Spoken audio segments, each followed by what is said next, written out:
Le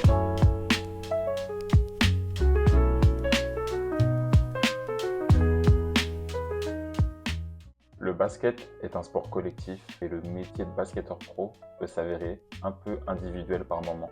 Et on peut ressentir une certaine solitude. Et je vais te l'expliquer en 6 points.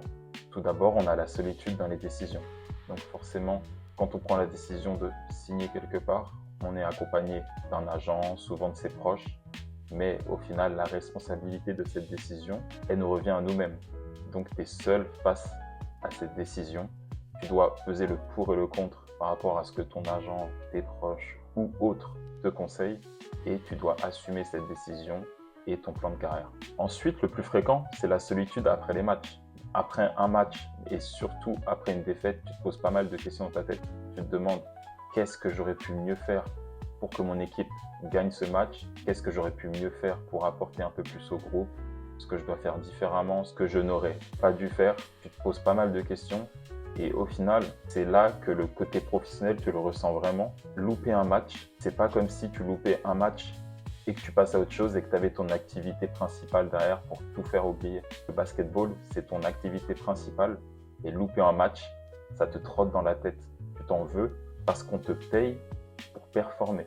Il y a aussi la solitude face aux attentes. Donc ça, c'est un peu complexe parce qu'en fait, il y a des clubs qui sont très humains, qui vont toujours être proches du joueur, savoir comment il va en dehors du basket, en dehors des terrains. Mais il y a d'autres clubs où, en vrai, on ne va jamais te demander comment tu vas. On va juste essayer de savoir si tu es prêt à performer, mais on ne va pas s'intéresser à l'homme qu'il y a derrière le basketteur. Et du coup, que tu ailles bien ou que tu n'ailles pas bien, tu dois répondre par la performance sur le terrain, quoi qu'il arrive. Forcément, il y a la solitude loin des proches. Donc parfois, on peut être amené à jouer à l'autre bout du pays, à l'autre bout de la région, ou même à l'autre bout du monde dans un autre pays. Et cette solitude, même quand tout va bien sportivement, donc professionnellement, tu peux la ressentir. Et je pense que ça, c'est arrivé à pas mal de basketteurs qui ont joué loin de leur base.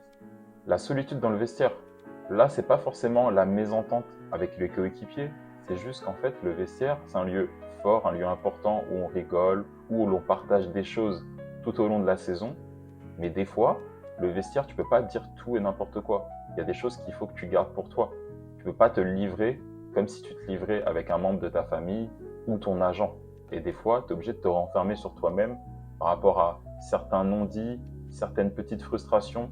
Et dans un vestiaire, chacun protège sa place, son rôle et sa carrière, ce qui est tout à fait normal dans un contexte professionnel. Et du coup, on peut ajouter à ça la solitude face au doute. Donc la solitude face au doute, ne pas montrer trop de fragilité quand tu es en période de doute. Les périodes de doute sont souvent vécues discrètement et secrètement dans nos têtes. Tu ne peux pas tout le temps te confier à quelqu'un dans un vestiaire, dans un groupe, dans un club. Il faut que tu batailles dans ta tête pour surmonter ces doutes. Pour résumer, cette solitude, ce n'est pas du tout une anomalie, ça fait juste partie du métier. Tout ce que j'ai pu énumérer sur les 6 points précédemment, il ne faut pas essayer de les éviter. Il faut juste apprendre à gérer ces solitudes pour en sortir plus fort parce que, encore une fois, ça fait partie du métier.